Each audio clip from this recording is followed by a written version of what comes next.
कई शहरों में हिंसक प्रदर्शन हो रहा है। अब तक 200 लोगों को गिरफ्तार किया गया है। पेरिस में कई जगहों पर आगजनी हुई है। मैक्रों की नीतियों के खिलाफ प्रदर्शन हो रहा है। जी आपको बता दें, फ्रांस के कई शहरों में हिंसक प्रदर्शन देखने को मिल रहा है। आप देखिए, सुबह तक हम नेपाल के बारे में बात कर रहे थे, लेकिन जिस तरह की स्थिति अब फ्रांस में बनी है, पेरिस में कई जगहों पर आगजनी की खबरें सामने आ रही हैं। आपको बता दें कि नेपाल के बाद अब फ्रांस में भी सरकार के विरोध में प्रदर्शन शुरू हुए हैं, बजट में कटौती के खिलाफ और राष्ट्रपति मैक्रों के इस्तीफे की मांग को लेकर 1 लाख से ज्यादा लोग सड़क पर आ चुके हैं। और इसी बीच गृह मंत्री ब्रूनो रेतेओ ने बताया, प्रदर्शनकारियों ने रेन शहर में एक बस को आग लगा दी। दक्षिण पश्चिमी क्षेत्र में एक बिजली लाइन को नुकसान पहुंचाने के बाद ट्रेन सेवाएं रोक दी गई हैं। गृह मंत्री ने प्रदर्शनकारियों पर विरोध का माहौल बनाने की कोशिश करने का आरोप लगाया।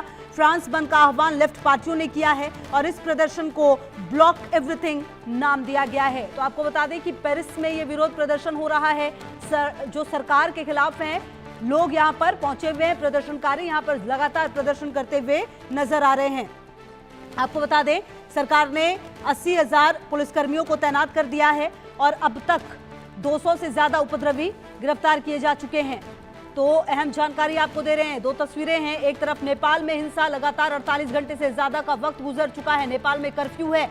आज 12 बजे तक उस कर्फ्यू को खत्म होना था, लेकिन स्थिति संभल नहीं पाई। सुबह 6 बजे तक उस कर्फ्यू को कल तक के लिए लगा दिया गया है।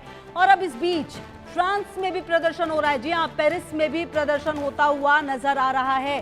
प्रदर्शन की जो 4 वजह है, अगर आप फ्रांस में समझें तो राष्ट्रपति मैक्रों की नीतियां, जनता के एक बड़े वर्ग को लगता है कि मैक्रों की जो नीतियां हैं वो आम लोगों के हितों के खिलाफ है और अमीर वर्ग को फायदा पहुंचाती है।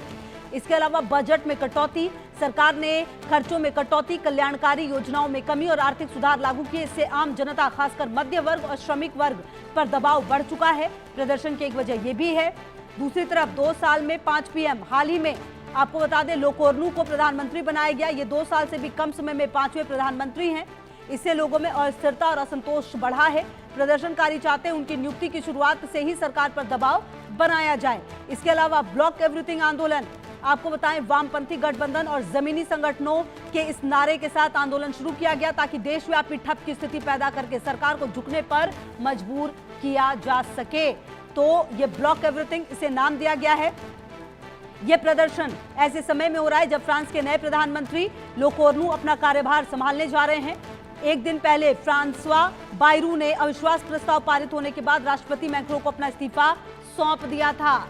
तो आपको बता दें कि ये जो पूरा प्रदर्शन है फ्रांस में, आप देखिए किस तरह से आंसू गैस के गोले छोड़े जा रहे हैं, जहां पर आपकी नजर जा रही है। दूसरी तरफ नेपाल में भी जो हिंसा है वो लगातार हो रही है।